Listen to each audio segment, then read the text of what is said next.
Hi friends, இன்றைக்கி என்ன வீடியோன்னு பார்த்தீங்கன்னா நெல் அறுவடை செய்ய போகிறாங்க. ஸோ இது என்ன நெல் அப்படின்னு பார்த்தீங்கன்னா பெப்டல்லா அப்படின்னு சொல்லக்கூடிய பிபிடி ரகங்க. இது தமிழில் சம்பா மசூரி அப்படின்னு சொல்லக்கூடிய ஒரு தமிழ்நாட்டுடைய பாரம்பரிய ரகம் தாங்க இது.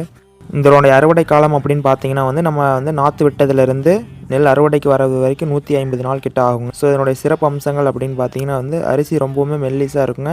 ஸோ அதுவும் இல்லாமல் இதனுடைய சந்தை மதிப்பு அப்படிங்கிறது பார்த்தீங்கன்னா மற்ற ரகத்தை விட இது கொஞ்சமே கூடுதலாகவே இருக்குங்க. பட் இதில் ஒரு டிஸ்அட்வான்டேஜ் அப்படின்னு பார்த்தீங்கன்னா இதுக்கு ஒரு நோய் தாக்குதல் அப்படிங்கிறது மற்ற ரகத்தை விட இது கொஞ்சம் அதிகமாகவே இருக்குங்க.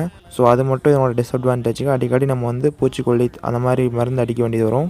ஸோ இன்றைக்கான சந்தை நிலவரப்படி இதனுடைய ஒரு கிலோ 22 ரூபா அப்படிங்கிற மதிப்பில் போயிட்டுருக்குங்க. நம்ம 3/4 ஏக்கரை நெல் அறுவடை செஞ்சதுக்கு நமக்கு எவ்வளோ கிடச்சிருக்குன்னு பார்த்தீங்கன்னா 1870 கிலோ கிடச்சிருக்குங்க. ஸோ ஒரு கிலோ 22 ரூபா அப்படின்னு போட்டிங்கன்னா ஒரு அப்ராக்சிமேட்டாக நான் 40,000 கிட்ட வருங்க, 41,000 அந்த மாதிரி வருங்க. ஸோ நம்ம இந்த நெல் அறுவடை இந்த இடத்துக்கு நம்ம எவ்வளோ கொடுத்துருக்கோம் அப்படின்னு பார்த்தீங்கன்னா 4750 ரூபா கொடுத்துருங்க. மொத்தம் 2 மணி நேரம் அறுவடை செஞ்சுருக்குங்க. அவ்வளோதாங்க, வீடியோ முடிஞ்சு.